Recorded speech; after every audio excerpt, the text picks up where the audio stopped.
Good day, everyone. So, our topic for today is Social Learning Theory by Albert Bandura. May I ask you, how did you learn to cook? Maybe based on your observation or watching a tutorial in a YouTube channel, right?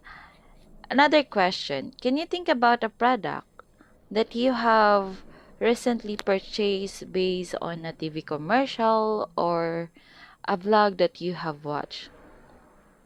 Can you think about what influenced you to buy the product? Is it because of the influencer using that skincare product, right? Most likely, parang ganun, no? Or is it because of the benefit of the skincare product? Okay, so there's a connection on the question to our topic today. So let's define first the social learning theory. Social learning theory emphasizes on the importance of observing and modeling the behaviors and attitudes and emotional reactions of others. So, on the question given to you a while back, you have purchased the product because there is someone modeling it or giving the feedback or reviews on the skincare product, right? This is what have you observed to the influencer or to the user. Kaya kayo napabili doon sa skincare product. 'Di ba? Another one, social learning theory focuses on the learning that occurs within a social context. Previously, we have mentioned that socialization has a great impact to the learning process of the child. 'Di ba? So, dapat master na natin yon. Okay, when we say social context, it refers to how someone reacts to something depending on their immediate social or physical environment. It can also influence how someone perceives something, how they interpret things, how they speak, what they speak about, or how they act. So for example, no, nagiging model natin of teaching yung mga teachers natin. May mga models kayo, may mga ina-idolize kayo on how they present their discussion, 'di ba? That it made you to idolize them. That it made you to that you can imitate their teaching strategy. Okay, another one. Okay, yung may mga content tayo, may mga ino-observe tayo. For example, may mga times that we are influenced, we are influenced by the creators, mga content creators nowadays. Okay? So, how they speak, how they interpret things, how they act, how they um use their voice or how they dress themselves, sometimes we imitate them, di ba? And also, according to Albert Bandura, there's an importance of observational learning, imitation, and modeling. Okay, so let's give a background or brief background on Albert Bandura, the proponent of social learning theory. He was born on December 4, 1925, and he is also Canadian and American. He is famous for research on social learning theories. According to him, that most learning is gained by people's perception and thinking about what they have experienced. They learn by copying the examples of others around them.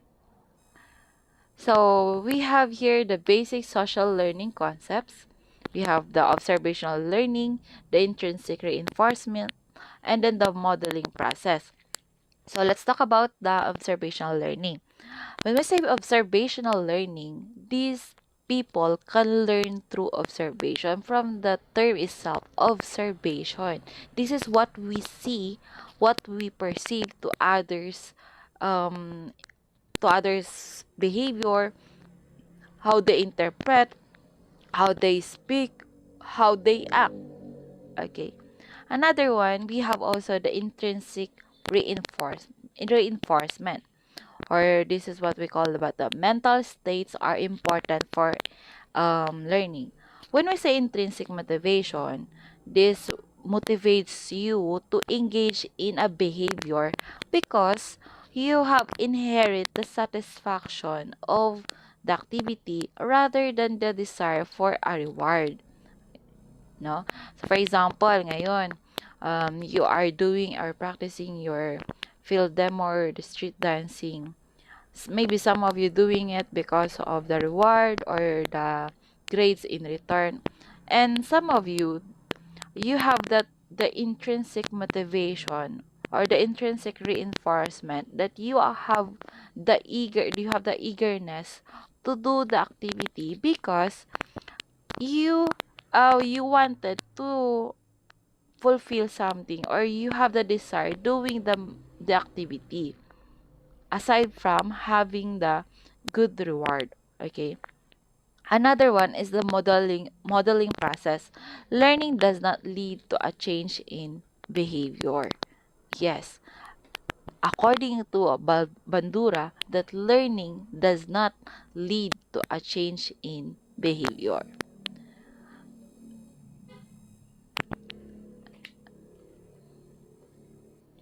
Furthermore, in the observational learning, we have a live model. Example ng observational learning natin, we have a live model. It involves an actual individual demonstrating or acting out a behavior. For example, our teachers, your parents, your favorite influencer or content creator, no? Another one, we have a verbal instructional model. This involves descriptions and explanations of a behavior that talks about it talks on the verbal. Okay, another one is a symbolic model. It involves real or fictional characters displaying behaviors in books, films, television programs, or online media. Okay, for example, those we read in a book or we watch in a movie, sometimes it influence our personality. It also influence our learning. 'Di ba?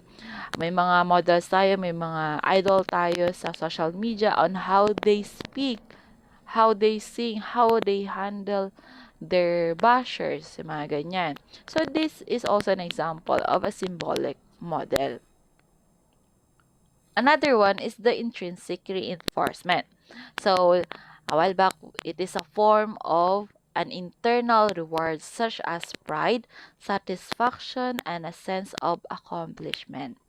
Let's relate that one to your activity in relationship to the foundation day. 'Di ba? You are doing it because there is something a reward. Okay, there's something to do with your grades. But in return, you are now developing the intrinsic reinforcement because afterwards, you can feel the pride and satisfaction that you have accomplished the task because you have enjoyed it. 'Di ba? You have the desire to do it regardless of the rewards, regardless of the grades that will be given to your by your teacher. So this is what we talk about, the intrinsic reinforcement. Next one is the modeling process. Okay, the modeling. Not all observed behaviors are effectively learned. Yes. Okay. So may mga good influencer, may mga bad influence na na-observe natin. Do you agree with that? Yeah. Factors involving both the model and learner can play a role in whether social learning is successful. Okay, so if they feel na you are good to them, you are a good influencer, they will there will be a possibility that they will observe it, they will imitate it. Okay, in that way, nagkakaroon ng successful learning, social learning will be successful. So in the modeling process, there is a following steps that involve in the observational learning and modeling process. First one is the attention. Second, retention, motor reproduction, and motivation. Let's talk about the attention. When we say attention, if you're going to learn anything, you have to pay attention. Yes or no? Okay. The person must first pay attention to the model. Second one, the second step is the retention. Once the child gives attention, there will be a retention. Why? You must be able to retain or remember what you have paid attention to. We retain mental images or verbal description. So, nare-retain yun na na-observe natin sa isang bagay or to the teacher or to the activity. Okay? Next one, after the retention, there will now be a motor reproduction. So you have to translate the images or descriptions into actual behaviors. No? Last one is the motivation. This is the final necessary ingredient for modeling to occur is motivation. Learners must want to demonstrate what they have learned. For a positive reinforcement is potentially available and it will enact the model behavior. So for example, for the question a while back, the first question, how did you learn? Diba? How did you learn to cook? You learn to cook because you have observed your parent preparing your favorite meal. So, nagkaroon ka ngayon ng attention, di ba? You have paid attention while preparing, your mother's preparing your favorite dinner meal. Okay. On the second step, you have retain it, the memory, what are the steps or process on preparing your favorite meal. Okay, so after that, once you have retained the images or the process on doing your favorite meal, there will be now a reproduction. Okay? So magkakaroon na kayo ng application na, na-memorize ko yun, naging idol ko yung mother ko because of her good cooking skills, and then I have also retain it. I have memorized it. Third one, I can now create my favorite dinner meal. Okay? So, ito yung na-model ko. Ito yung na-observe ko to my mother. Kaya ko na ngayon gawin because this is what I observed to my mother. And, on the last part, yung motivation. This will now give you a motivation to do it. Most especially, pag nagkaroon tayo ng positive reinforcement. We can do something, we do something because this is something out of your desire, out of your satisfaction, out of your pride to do this activity. Pero kung nagkaroon tayo ng negative reinforcement, for example, napilitan ka lang kasi mayroong punishment kapag hindi mo yung ginawa. So, this is what we call the negative reinforcement. Na-motivate ka na gawin yun kasi there is a punishment or a reward doing it. Diba? It can be negative reinforcement or positive reinforcement. So, yan. So, again, the 4 steps, attention, retention, and then the reproduction and motivation, and the motor reproduction. So, we have here the principles of social learning theory. Okay, take note of this, that people can learn by observing the behavior of others and outcomes of those behaviors. This is how, when we say observation kasi, we use our senses, our sense of sight, our sense of hearing, diba? Learning can occur without a change in behavior, and cognition plays a role in learning.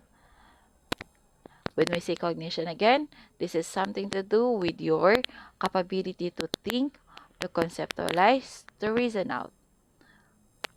Social learning perspective of reinforcement and punishment. Okay, number 1. In a social learning theory, it proposed that both reinforcement and punishment have indirect effects on learnings. They are not the sole or main cause. Okay, so both reinforcement, yung reinforcement that we are talking about, like negative and positive, and the punishment. And second one, reinforcement and punishment influence to the extent to which an individual exhibits a behavior that has been learned. The expectation of reinforcement influences cognitive processes that promote learning. Therefore, attention plays a critical role in learning, and attention is influenced by the expectation of reinforcement. So, as a future teacher, guys, if you will be teaching someday, before you proceed to your lesson proper, you need to get first the attention of your students. You need to get the you need to tell them to listen to your discussion. In that way, they will attention, listening, or of course, meron factor kasi doon sa attention, paying of attention ng mga bata. Because of the teacher, pwede yon. Maganda ko siguro yung teacher.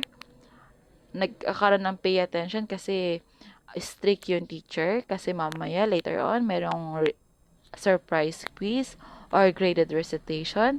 'Di ba? So, nagkakaroon tayo ng attentions. Okay? Nagpe-pay tayo ng attention because um, of that factor. Okay? Next one, cognitive factors in social learning theory.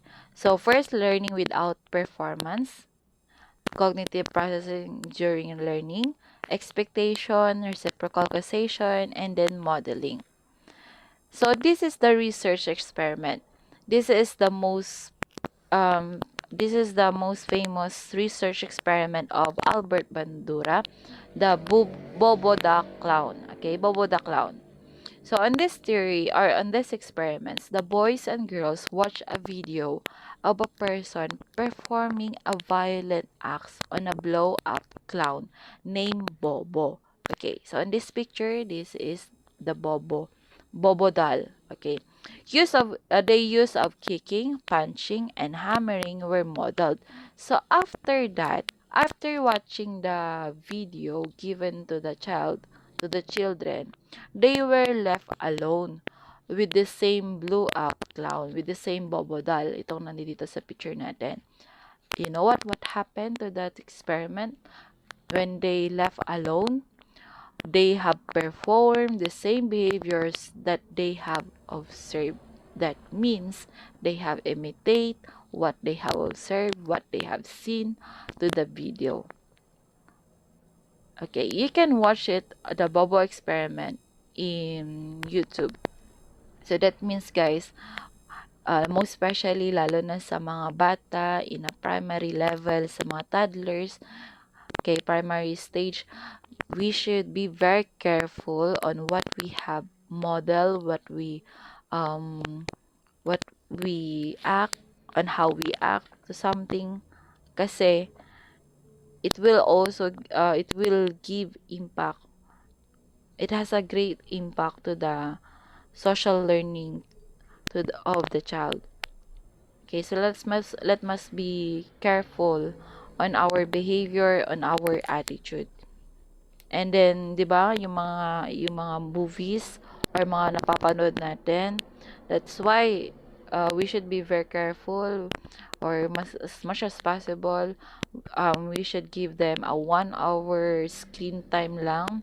Hindi dapat the whole day nanonood sila ng TV, or nakahawak sila ng cellphone, kasi they might browse or they might watch a movie na violent, na may violent video, and then the most probably ang mangyayari dyan, they will imitate it. Okay, mayroong mga batang ganyan, no? May mga batang pag tinanong mo bakit mo ginawa yung ganyan, ma'am, kasi ito yung nakita ko sa parents ko, this is what I watch in the movie, okay, ito yung napanood ko kay Coco Melon, di ba? Okay, so yun yung nagiging impact nun, yung based on what they have observed. So this is the Bobo experiment of Albert Bandura. Yeah, so that's the video on the first four pictures. So when the child was left alone, okay, they have imitate what they have observed, what they have watched to the video. Okay, so let's be very careful. That's why guys nga na when we watch movie or ano yung television, 'di ba? May rated SPG. Dapat merong parental guidance when they watch. So there are three core concepts of the social learning theory. People can learn through observation. It can be internal mental state is essential in the learning process or the positive reinforcement or the intrinsic reinforcement. And learning does not necessarily lead to change in behavior. So what do teachers do under this theory? First one is to promote effective modeling. A teacher must make sure that the four essential conditions exist. Take note of this. You, as a future teacher, you must know, you must have the first step in teaching, get the attention of your students. Second one, make sure that they have retained what they have learned.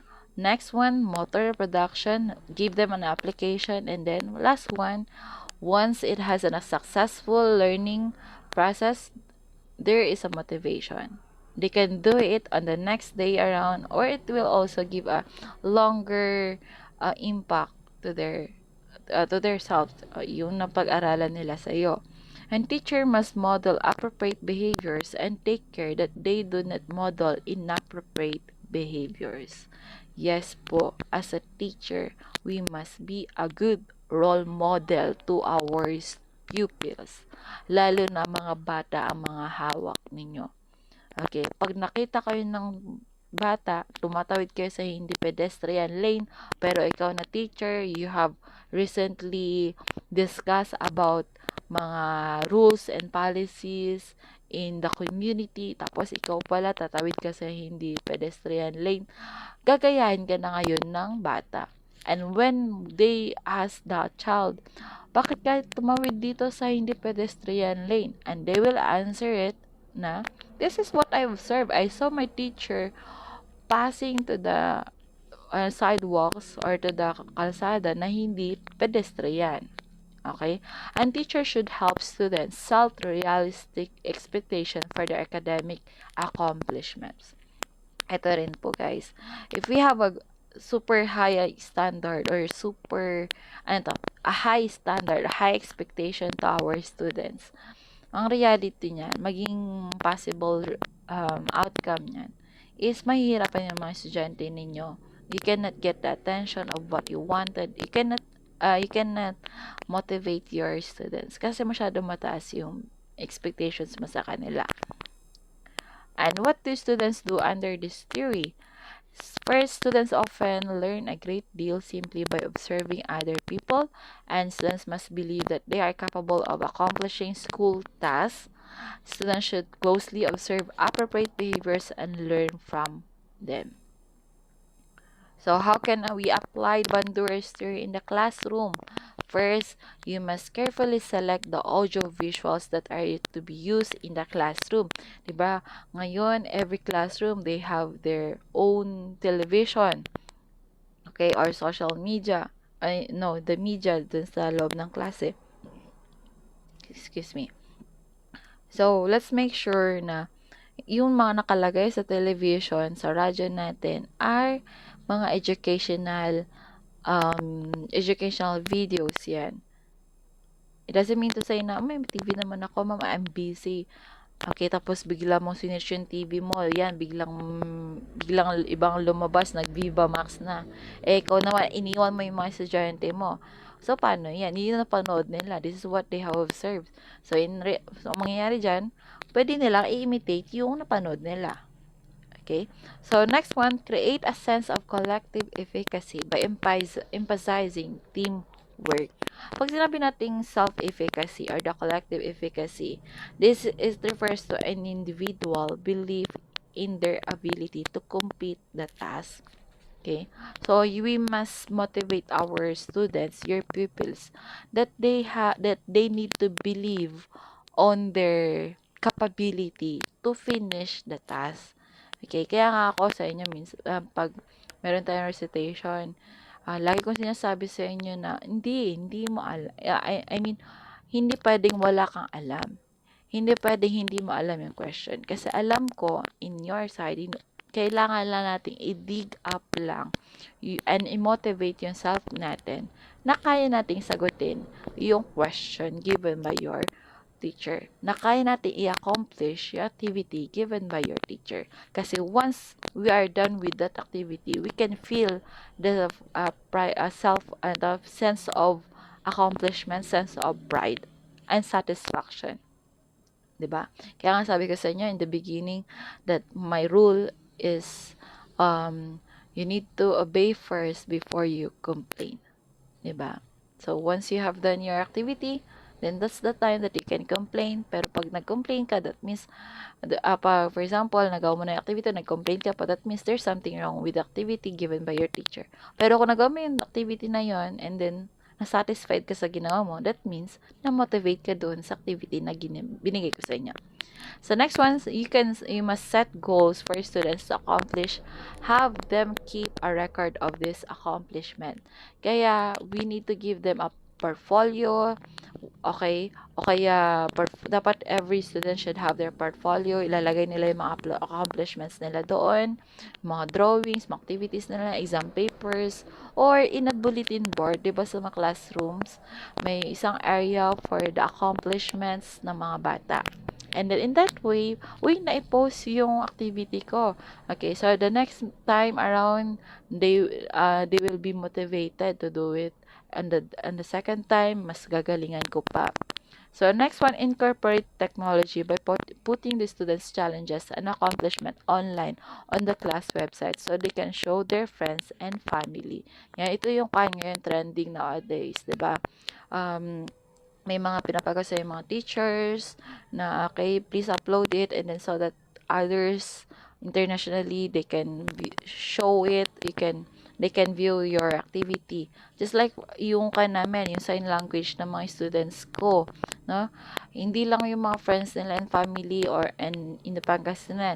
There's someone a while back kanina may nag-message sa akin na nakita nila yung sign language output ng bata and they have the interest doing it. Okay, so yan, hindi lang yung bata yung na-motivate mo, na-motivate mo din yung ibang tao. Okay, or in national. Okay, so that's all for the for the social learning theory by Albert Bandura. Okay, so in other words, we must be very careful on what we have portrayed, what we act, and how do we speak, because our children, or our pupils will imitate us. Okay, so please don't forget to use the steps by Albert Bandura: the attention, the retention, the motor reproduction, and then the motivation. Puro shon, di ba? So if you have any question to this topic, you may ask me through messenger, or you can comment down below. Thank you very much and have a good day.